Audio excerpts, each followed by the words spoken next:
Hello mga kapatid, God bless, good morning, kamusta na kayo?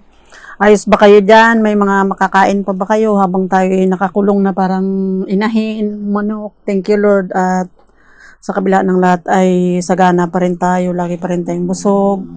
Salamat Panginoon, at ito nga, biyaya at biyaya pa rin, blessing at blessing pa rin mga kapatid, at patuloy nga ayun, nagkasama-sama yung mga magpamilya. Thank you Father God, thank you Jesus, thank you Holy Spirit, thank you Lord. Ayun, thank you Jesus. Ayun, ang pag-aralan natin ngayon mga kapatid ay yang Diyos ng himala pa rin ang Panginoon. Hallelujah. Genesis 11 verse 30, ito yung tungkol sa pagsilang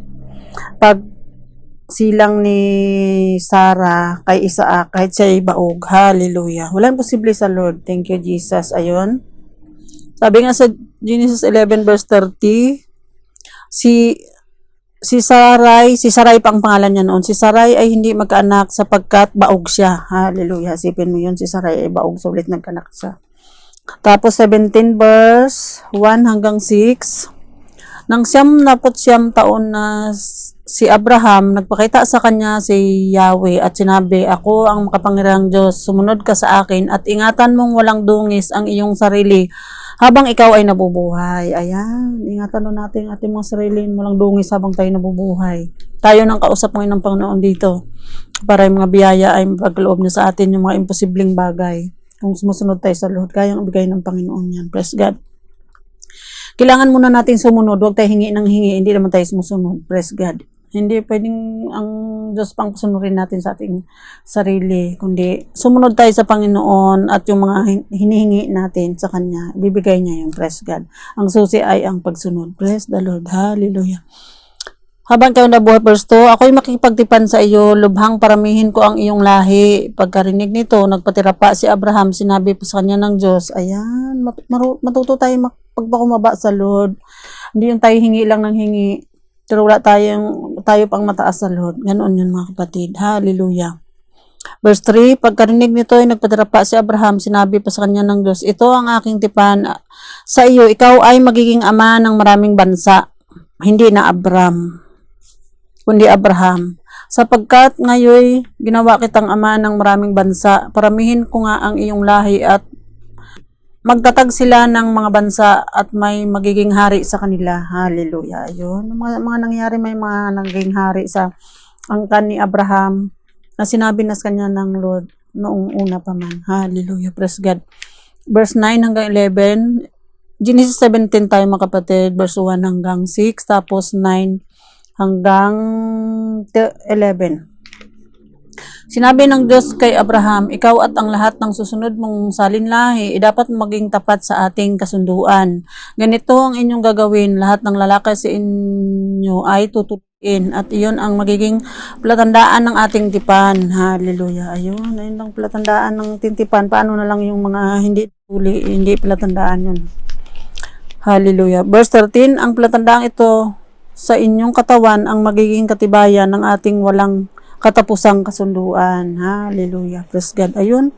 Verse 16, verse 15, sinabi pa rin ng Diyos kay Abraham, hindi na Sarai ang itatawag mo sa iyong asawa, kundi Sarah. Ayun. Si Abraham, ang dating pangalan niya ay Abram, tapos si Sarai, ngayon naging Sarah. Sosyalin, pangmayaman. Hallelujah. Verse 16, sapagkat siya'y pagpalain ko, magkaanak ka sa kanya at siya'y magiging ina ng maraming bansa, may magiging hari mula sa kanyang mga lahi. Ayun, di ba si David sa Solomon ay naging hari. Ayun, pinagharian tayo ngayon ng Panginoon.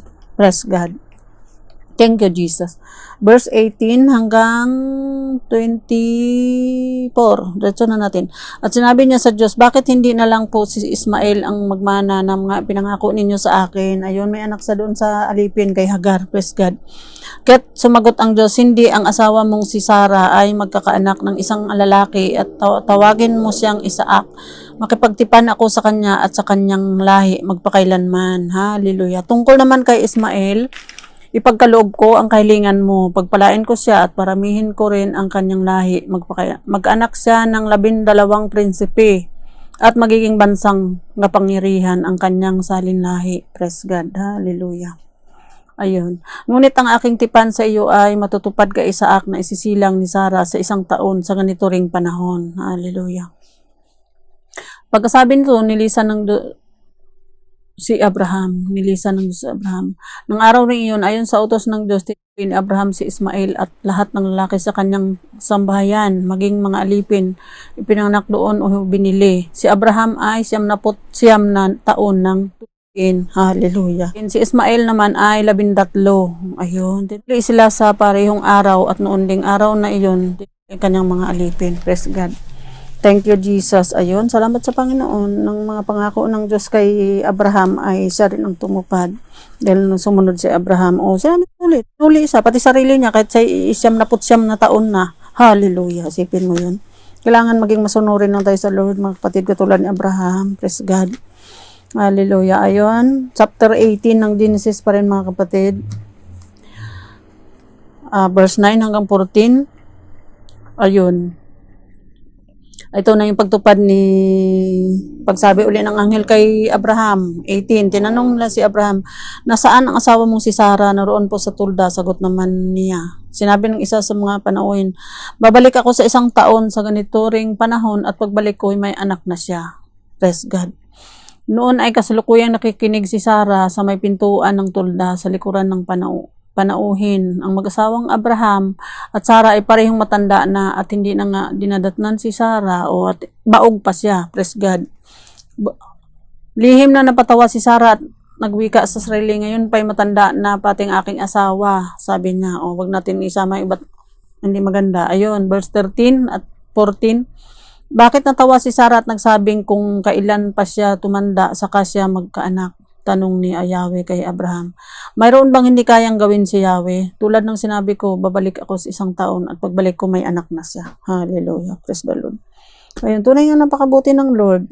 Kaya yan Pag sinabi niya at gagawin niya. Ayun, praise God. Ayun, mayroon bang hindi kayang gawin si Yahweh? Yun kung sumusunod tayo. Ito si Abraham Pag sinabing kasi 99 na, nagpatli isa, tinukod niya ang sarili niya. Tayo spiritual ang ating mga sarili. Praise God. Hallelujah.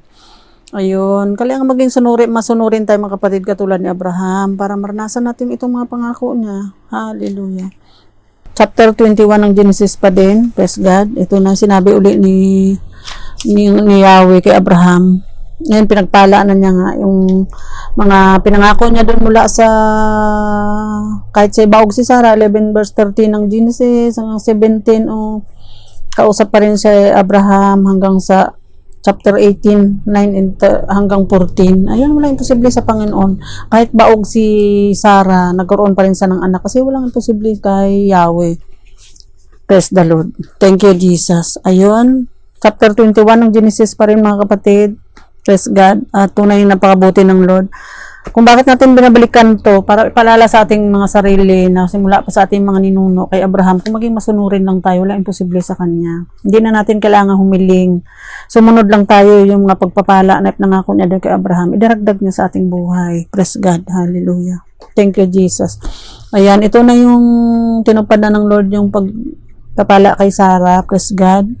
21 ng Genesis, pinagpala ni Yahweh si Sarah at tinupad ang kanyang pangako. Hallelujah. Ayun, tayo mga pangako ba natin sa Lord ay natutupad natin. Pag naghingi ng trabaho, sabihin pag nakapagtrabaho ko, Panginoon, magbibigay ako ng ikapo. Tapos pag mayroon na, sabihin, ay ubos na po. Hallelujah. May po pa rin. Ano po? Ayan. Thank you, Jesus. Genesis chapter 21 verse 1 hanggang 5, pinagpala ni Yahweh si Sarah at tinupad ang kanyang pangako ayon sa panganahong sinabi ng Diyos. Si Sarah nga ay nagdalang tao at nanganak ng isang lalaki kahit matanda na noon si Abraham. Matanda na, baog pa si Sarah. Praise God. Isaac ang pinangalan ni Abraham sa kanyang anak.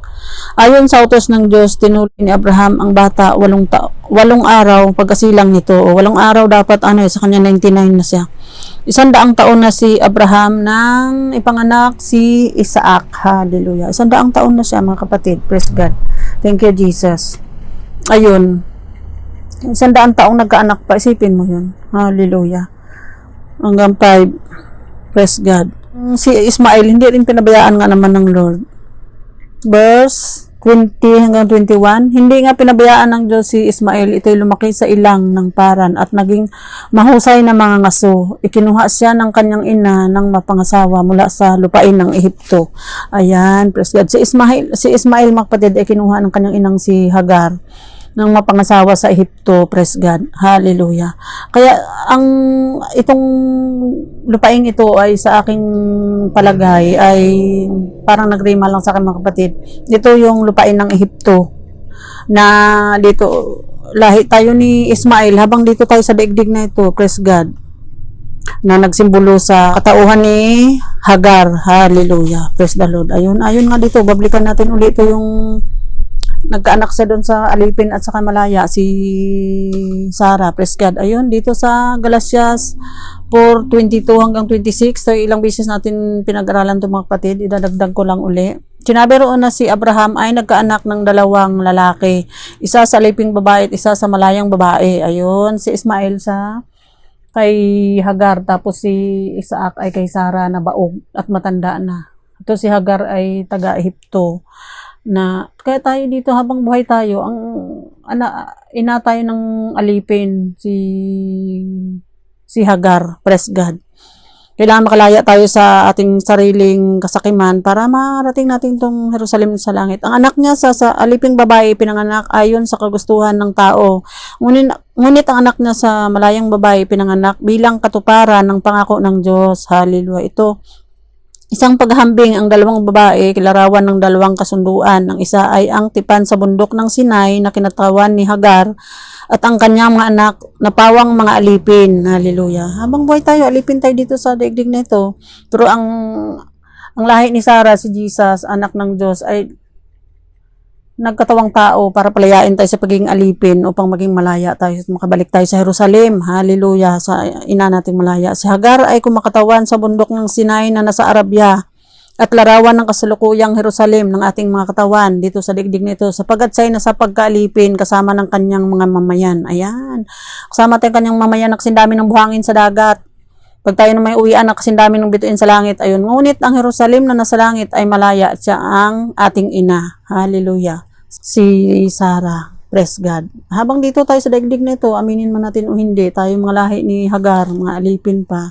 Well, pinalaya tayo ng Lord noong nagkatawang tao ang Panginoong Hesus para makalaya tayo sa pagiging alipin, praise God. Hallelujah. Ano nga na ang mga salita ng Lord ay pagbulay-bulayan natin.